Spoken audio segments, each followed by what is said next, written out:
Chapter हमारा है support and locomotion की बात हो रही है यहाँ पे, तो इसलिए जो स्केलेटल मसल्स हैं वो बहुत इंपॉर्टेंट पार्ट बन जाते हैं हमारी लोकोमोशन का, क्योंकि उन्होंने सारी मूवमेंट प्रोवाइड करनी है। तो इसलिए हम जो स्केलेटल मसल्स का स्ट्रक्चर है वो बहुत डिटेल में यहाँ देखेंगे कि उसके अंदर क्या एग्जिस्ट कर रहा है, और इवन हम बहुत माइक्रो लेवल पे जाके उसके अंदर मौजूद चीज़ें हैं उनको डिस्कस करेंगे।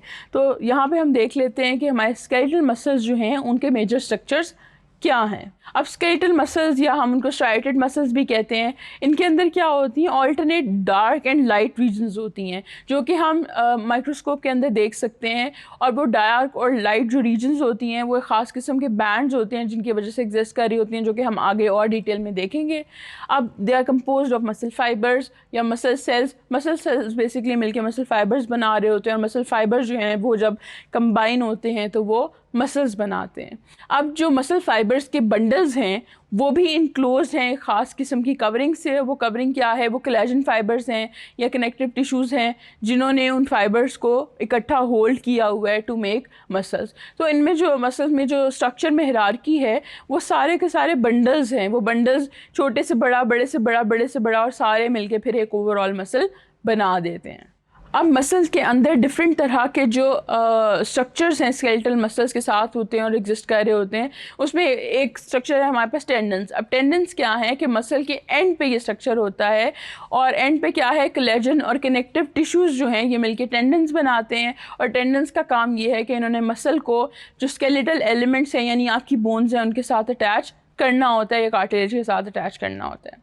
फिर हमारा जो स्केलेटल मसल फाइबर है, हर मसल फाइबर के जो है वो एक सिलेंड्रिकल सिंगल सेल है, और that is enclosed by plasma membrane like structures जिसको हम सार्कोलेमा कहते हैं। और सार्कोलेमा के अंदर जो है सेवरल न्यूक्लियाई हैं। अब ये फाइबर की बात हो रही है, तो फाइबर जो है एक सिंगल सेल है। यहाँ पे हम सिंगल सेल फाइबर की बात करें, और उसके अंदर मल्टी न्यूक्लिएटेड है, और उस जो मेम्ब्रेन है उसको हम, उसकी मेम्ब्रेन को हम कह रहे होते हैं सार्कोलेमा।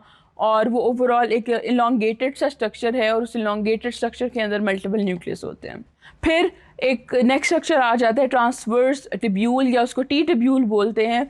टी टिब्यूल जो है क्या है कि जो सार्कोलेमा है मसल फाइबर का, यानी जो मेम्ब्रेन है वो पेनिट्रेट करती है deep into the cell to form a hollow elongated tube, और उस ट्यूब को हम क्या कहते हैं, ट्रांसवर्स ट्यूब्यूल या टी टिब्यूल। अब मसल फाइबर का जो साइटोप्लाज्म है उसको हम कहते हैं सार्कोप्लाज्म, और सार्कोप्लाज्म के अंदर क्या होता है, बहुत सारे जो सार्कोप्लाज्मिक रेटिकुलम है ये एक सेल ऑर्गेनेली है जो एग्जिस्ट कर रहा होता है साइटोप्लाज्म के अंदर। फिर हम आगे और माइक्रो लेवल पे चले जाएं तो वहाँ पे हमारे पास मायोफिब्रिल्स होते हैं। अब मायोफिब्रिल्स क्या हैं कि जो बहुत सारे थिन मायोफिब्रिल्स होते हैं एक मसल फाइबर के अंदर। यानी अब हम मसल फाइबर के भी अंदर जाके बात करें कि एग्जिस्ट क्या करता है, मसल फाइबर किस चीज़ से बना हुआ है, तो वो मायोफिब्रिल्स से बना होता है। और मायोफिब्रिल्स जो हैं उनकी क्रॉस स्ट्राइएशन होती है, यानी वो क्रॉस फॉर्म में एक दूसरे के साथ अटैच्ड हैं। और जो अगर हम इनकी साइज़ की बात करें तो myofibrils are 1 to 2 micrometre in diameter, और वो पैरेलल जो हैं वो रन कर रहे होते हैं, और पूरे जो सेल की लेंथ है उसके अलॉन्ग ये अरेंज्ड होते हैं लाइक लेंथ वाइज।